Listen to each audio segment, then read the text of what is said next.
garage, in your own garage. I mean, if you can park your car in your own garage, or you can park it in a public garage.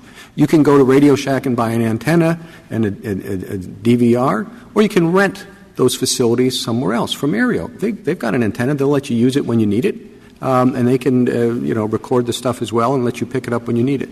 Mr. Chief Justice, that's not an implausible way to look at this. That's exactly the way that this Court looked at it in the Fortnightly decision.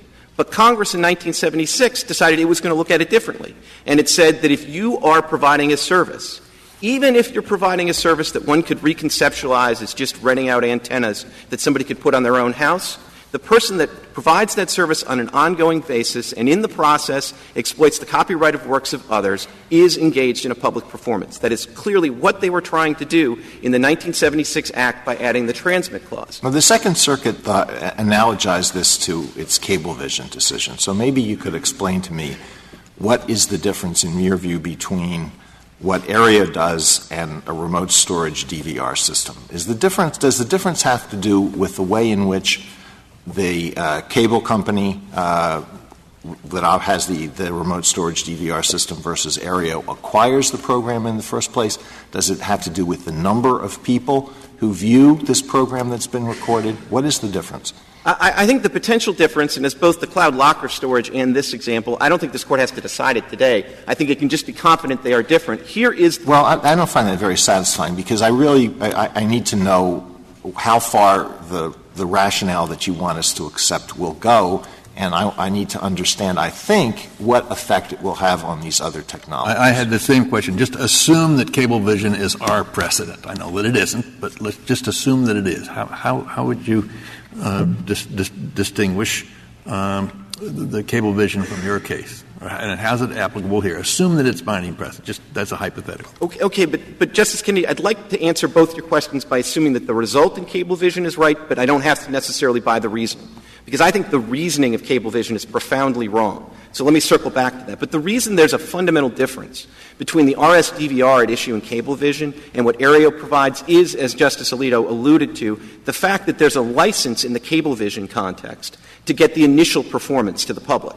And so then I think appropriately the focus in the Cablevision context becomes just the playback feature and just the time shifting that's enabled by that. And in that context, if you focus only on that, then the RS-DVR looks a lot like a locker service where you have to come in with the content before you can get content out, and you only get back the same content. And here's what really I think Aereo's like. Aereo's like if Cablevision, having won in the Second Circuit, decides, whew, we won. So guess what? Going forward, we're going to dispense with all these licenses. And we're just going to try to tell people we are just an RS-DVR. That's all we are. And never mind that we don't have any licensed ability to get the broadcast in the first instance. And we're going to provide it to individual users, and it's all going to be because they push buttons and not because we push buttons.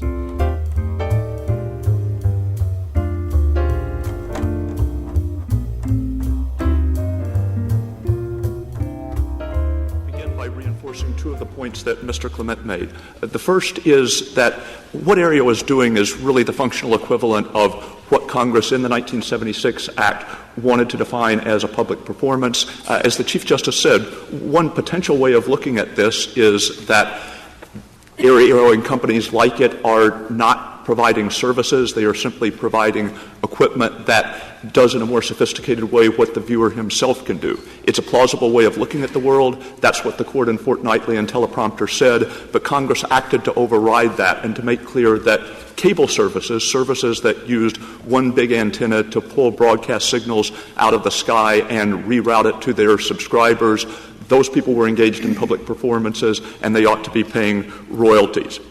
The second thing that I'd like to reinforce in Mr. Clement's presentation is that there's no reason that a decision in this case should imperil cloud locker services generally.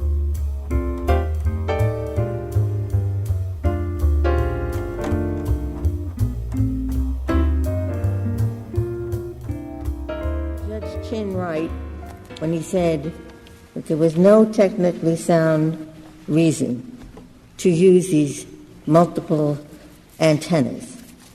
The only reason for that was to avoid the reach of the Copyright Act. Was there a technical reason, instead of having one big antenna, to have all these, dime-sized antennas? This is a very complex question, Justice Ginsburg, and let me answer it at multiple levels. There are technical reasons why the individual antennas provide the same utility at lower cost and functionality than one big antenna. But there are very practical concerns, too. As a startup business, Aereo is attempting to entice consumers to replicate on the cloud what they can do at home at lower cost and more efficiency. As a practical matter, and Judge Chin had no basis in which to make this statement at all in his dissent because these are facts not on the record, and efficiency is not a consideration under the Copyright Act.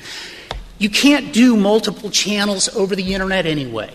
You can only do a single video stream at a time. So whether you have one big antenna or whether you have lots of little antennas, you still have to compress the signal and only one can go over the Internet at a time. However, Justice Ginsburg, as a startup business, there is a very real consideration for why multiple antennas make sense. If you're in New York City, you want to put an antenna on top of a building, you got to get a building permit. If you want to construct it, you got to get a construction permit. If you want to put it up there with a crane, you have to get a subway permit before you can do all of the things to put a big antenna on a building in New York City to get broadcast signals. But is there any reason you need 10,000 of them?